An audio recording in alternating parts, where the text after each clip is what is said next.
So we understand that the central nervous system consists of the brain and the spinal cord.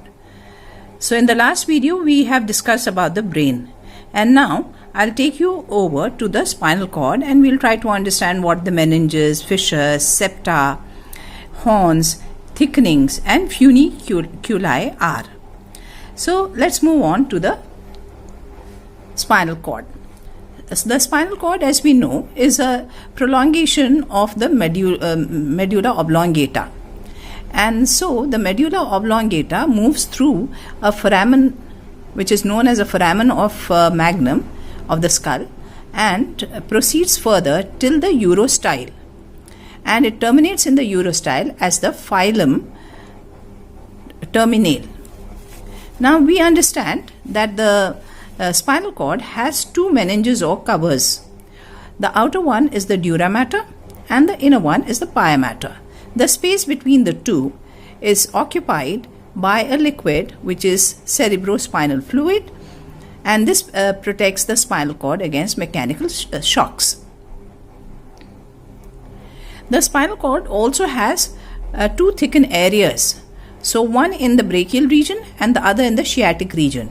So the one in the brachial region corresponds to the forelimb region, and the one in the sciatic region corresponds to the hind limb region.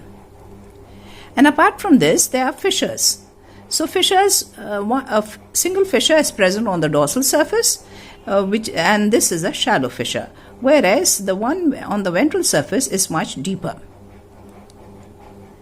Next are the septa. So the one, there are two septa. So this is the ventral septum, and this is the dorsal septum. So apart from all these features, there is a central canal. And the central canal is lined by the ependymal tissue.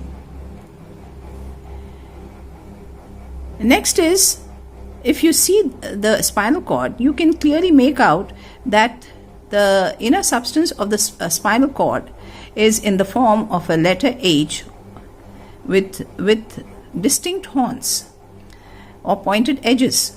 So this is actually, the dark area is the gray area or gray matter, which is H-shaped, and it has four horns. Two are dorsal and two are ventral. And apart from this, we can see this light area. So this is made up of white fibers, white myelinated fibers, and it constitutes the white matter.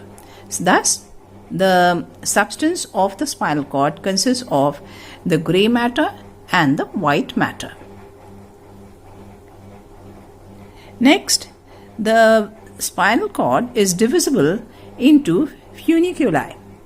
Funiculi are areas, and there are 3 funiculi on each side of the spinal cord. Thus, the left and the right sides have a total of 6 funiculi. And what are those? The first funiculus is stretches from the dorsal fissure till the dorsal horn.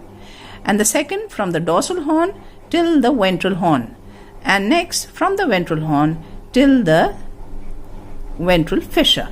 So on this side, on one side we have three distinct areas, or the funiculi. Next is, we need to understand that a number of nerves emerge from the spinal cord, and these are the spinal nerves, and they are in 10 pairs. And the spinal cord is basically concerned with the reflex actions. And reflex actions are quick actions where the information is not processed by the brain. Thus, the work of the brain is lessened. And each spinal nerve, if you look at each spinal nerve, you find that it emerges from a spinal ganglion, and each nerve divides into 3 sub-branches, that is ramus dorsalis, ramus ventralis, and ramus visceralis, or ramus communicants.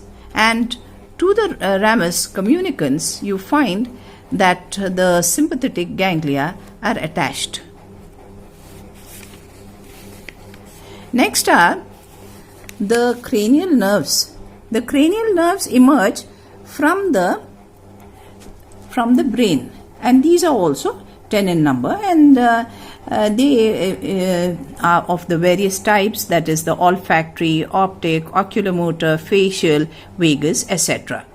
So these innervate the different regions of the